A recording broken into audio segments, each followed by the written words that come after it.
तो चलिए दोस्तों, आज के वीडियो की शुरुआत करते हैं। और टाटा टेक्नोलॉजी इस कंपनी की यदि बात करें तो मतलब कह सकते हैं काफ़ी अच्छी बात सामने आ रही है, क्योंकि यदि देखेंगे तो कंपनी ने कह सकते हैं आग्रातास कंपनी के साथ पार्टनरशिप की है, कोलैबोरेशन किया है। तो ये काफ़ी बेहतरीन बात है। और अगर बात करें तो एग्जैक्टली किस सेगमेंट में कंपनी काम करती है तो वो भी मैं आपको बता देता हूँ। लेकिन आपको पता चाहिए कि इसकी वजह से अगर आप देखेंगे तो दोनों कंपनियों को अच्छा खासा फायदा होगा इलेक्ट्रिक व्हीकल कंपोनेंट के सेगमेंट में। क्योंकि यदि बात करें तो जो अग्रतास कंपनी है वो यदि बात करें तो इलेक्ट्रिक व्हीकल की जो बैटरी होती है उसी कंपोनेंट में, उसी सेगमेंट में काम करती है। और दोनों को इस कह सकते हैं पार्टनरशिप से फायदा होगा। और यदि बात करें अग्रतास तो ये भी कह सकते हैं टाटा ग्रुप की ही कंपनी है, तो एक अच्छी सिनर्जी भी बन सकती है फ्यूचर में। और देखना होगा मंडे के दिन टाटा टेक्नोलॉजी के नंबर भी आए थे, उसका भी मैंने वीडियो बनाया था। आप वो वीडियो भी देख सकते हैं अगर आपको रिजल्ट देखने होंगे कैसे आए थे। तो देखना होगा मंडे के दिन कैसी रिएक्शन आती है शेयर में। और यदि बात करें तो माझगांव डॉक शिप बिल्डर्स, तो इस कंपनी की भी यदि बात करें तो पिछले कुछ समय में काफ़ी बेहतरीन तरीके से कंपनी ने रिटर्न बना के दिए और फ्यूचर में भी दे सकती है। क्योंकि आपको ये बात पता चाहिए कि सरकार का जो नारा है आत्मनिर्भर का भारत, उसका वो नारा काफ़ी अच्छी तरीके से मतलब सरकार भी खुद उस पर ध्यान दे रही है। और इसी की वजह से अगर आप देखेंगे तो घरेलू कंपनियों को ऑर्डर ज़्यादा से ज़्यादा देने का उनका प्रयत्न है। और इसकी वजह से अगर आप देखेंगे तो देख सकते हैं उन्होंने नए देख सकते हैं 14 फास्ट पेट्रोल वेसल्स की ऑर्डर दी है। और किसको दी है? तो जी हाँ दोस्तों, Mazagon dock shipbuilders company को दी है, देख सकते हैं आप। और यदि अगर आप देखेंगे तो देख सकते हैं लगभग अगर आप देखेंगे तो 1000 करोड़ की ऑर्डर है, 1070 करोड़ की ऑर्डर दे चुके हैं वो माझगांव डॉक शिप बिल्डर्स को। तो ये बात भी आपको पता चाहिए। और यदि बात करें तो देख सकते हैं उन्होंने वही कहा है क्या या ये जो कह सकते हैं ट्रांजैक्शन होने वाला है तो यह रिलेटेड पार्टी ट्रांजैक्शन है क्या, तो उन्होंने हाँ कहा है। तो ये काफ़ी महत्वपूर्ण होता है ये बात, मतलब छोटी छोटी बातें जो आपको पता चाहिए। इससे मतलब क्या ध्यान में आता है, रिलेटेड पार्टी ट्रांजैक्शन होता है मतलब जो ऑर्डर दे रहा है और जिसको ऑर्डर मिल रही है क्या वो दोनों रिलेटेड है क्या, मतलब वो क्या उनके मतलब पहले से जान पहचान है क्या। तो जी हाँ दोस्तों, देख सकते हैं उन्होंने हाँ कहा है। क्योंकि अगर आप देखेंगे तो ऑर्डर कौन दे रहा है, तो ऑर्डर दे रही है सरकार, मिनिस्ट्री ऑफ डिफेंस। और किसको दे रही है, तो वो जो कंपनी है वो है माझगांव डॉक शिप बिल्डर्स। तो आपको पता ही होगा ये जो कंपनी है वो भी गवर्नमेंट कंपनी है। तो मतलब इन शॉर्ट आसान भाषा में कहूँ तो सरकारी कंपनी को एक ऑर्डर दे रही है।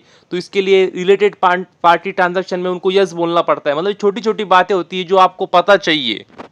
और यदि बात करें तो इस कंपनी का नाम है अशोका बिल्डकॉन लिमिटेड। तो इस कंपनी की भी यदि बात करें तो मतलब नाम में ही सब कुछ है, इंफ्रा सेक्टर में काम करते ही है। और आपको पता ही इंफ्रा सेक्टर कितना अभी के देख सकते हैं अच्छी तरीके से काम कर रहा है। और छोटी बड़ी कंपनियों को सबको ऑर्डर मिल रहा है। तो देख सकते हैं इस कंपनी की यदि बात करें तो देख सकते हैं इनको भी नया ऑर्डर मिला है।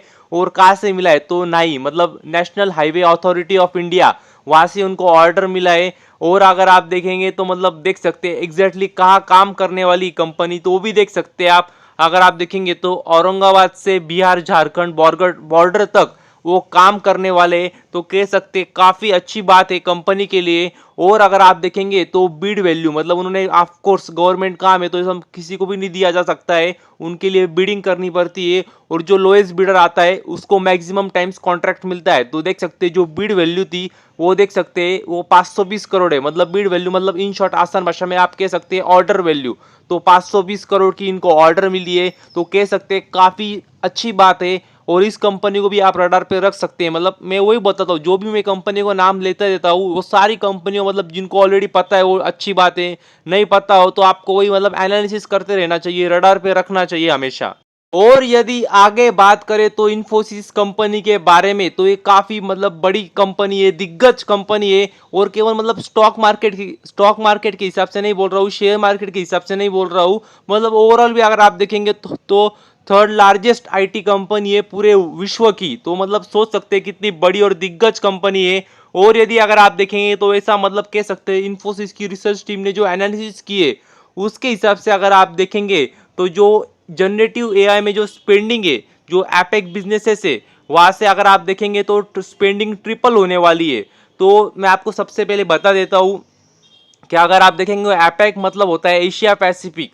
तो एशिया पैसिफिक बिजनेसेस जो है वहां से अगर आप देखेंगे तो वो ज्यादा खर्चे करने वाले जनरेटिव एआई में, मतलब आर्टिफिशियल इंटेलिजेंस में, जो कि कह सकते हैं काफी कह सकते हैं फ्यूचर का सेक्टर है और काफी अच्छी तरीके से मतलब कह सकते हैं उसमें बूम आ रहा है।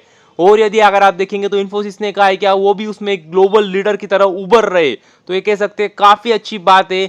और यही मैं आपको बार बार बताते रहता हूँ कि आपको फ्यूचर देखना है, मतलब फ्यूचर देखना है मतलब आपको समझना है कि फ्यूचर किस चीज का हो सकता है। ऐसा नहीं कि आप बोलेंगे जब आएंगे तब हम देखेंगे तब फिर एंट्री लेंगे, ऐसा नहीं चलता है। मतलब शेयर मार्केट में आप अगर आप रहते हैं, मतलब शेयर मार्केट भी जाने तो आप वो अपनी जिंदगी में भी देख लो। अगर आपको मान लो कोई बिजनेस चालू करना है और आप बोल मतलब आप बिजनेस चालू करना है तो आपको सोचना पड़ेगा कि अगर मैं इस चीज का बिजनेस चालू करता हूँ अभी तो इसका फ्यूचर है क्या आगे जाके।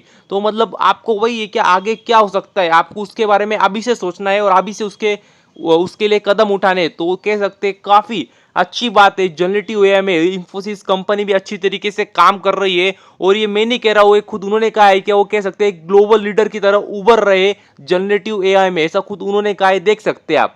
तो कह सकते हैं काफी अच्छी बात है। और यदि अगर आप देखेंगे तो अभी अगर आप देखेंगे तो चाइना अच्छी तरीके से इसमें काम कर रहा है, इसको लीड कर रहा है, तो ये बात भी आपको पता चाहिए।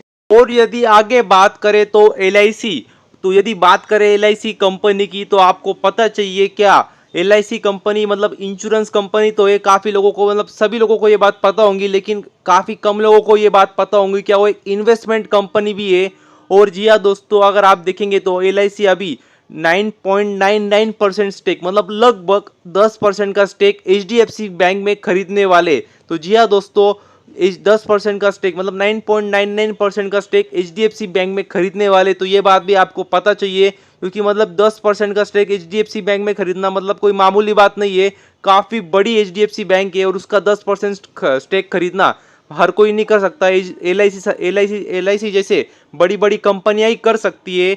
और अगर आप देखेंगे तो उसके लिए उनको आरबीआई का अप्रूवल चाहिए था, जो कि आ चुका है। और सबसे महत्वपूर्ण बात जो जो इसमें से भी एक बात आपको सीखने को मिलेगी, क्या देख सकते हैं उन्होंने कब किया था अप्लाई, तो देख सकते हैं उन्होंने एप्लीकेशन किया था एलआईसी ने आरबीआई को, जो कि किया था 30 नवंबर 2023 को। तो उसके बाद अब आप देखेंगे अभी आज कह सकते हैं उनको कह सकते हैं ग्रांट मिला है, अप्रूवल मिला है, तो लगभग 2 महीने के बाद उनको अप्रूवल मिला है क्या वो खरीद सकते हैं स्टेक 9.99% का एचडीएफसी बैंक में। तो ये इससे आपको अंदाजा आना चाहिए कि जो भी ये प्रोसेसेस होती है इसको मतलब समय लगता है।